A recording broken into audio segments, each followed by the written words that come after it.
પકોડીનો ચટકો લેતા લોકો સાવધાન। શું આપ પાણીપુરી ખાવ છો? તો આ સમાચાર તમને હચમચાવી નાખશે।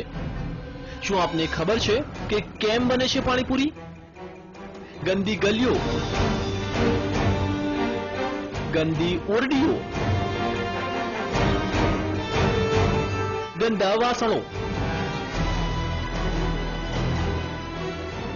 આ શબ્દ સાંભળવો સ્વાદરસિયાઓને કદાચ ગમશે નહીં, કેમ કે તેમના માટે પાણીપુરીનો ચટકો વધુ પ્રિય છે।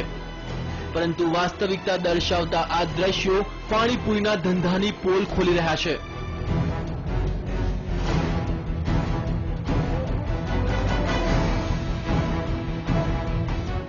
સૌ પહેલા જુઓ કેવી રીતે બને છે પાણીપુરીની પૂરી।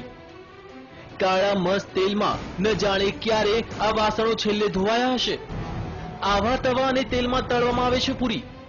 જોઈ લો પાણીપુરી જેનાથી તળવામાં આવે છે તે ઝારાને, તેની હાલત કેવી છે। આ જ વાસણો અને આ જ ગંદા તેલમાં તળાય છે પૂરી।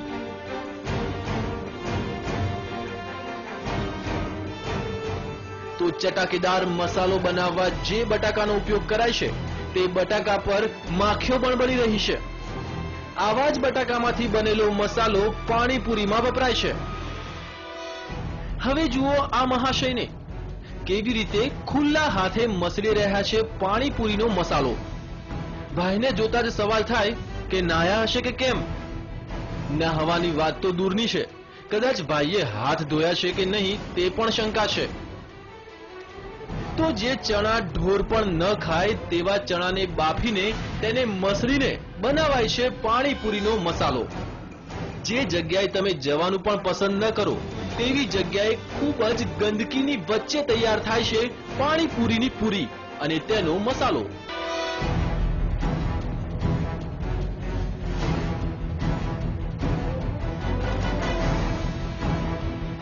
કોઈ પણ જાતની ચોખ્ખાઈ વિના, હાથ પણ ધોયા વિના પાણીપુરી વેચતા આ લોકો તૈયાર કરે છે પાણીપુરીનો મસાલો। આ દ્રશ્યો આપને ચીતરી ચઢાવી શકે છે, પરંતુ હકીકત જોયા પછી આપ નક્કી કરી લેજો કે પાણીપુરી ખાવી છે કે નહીં।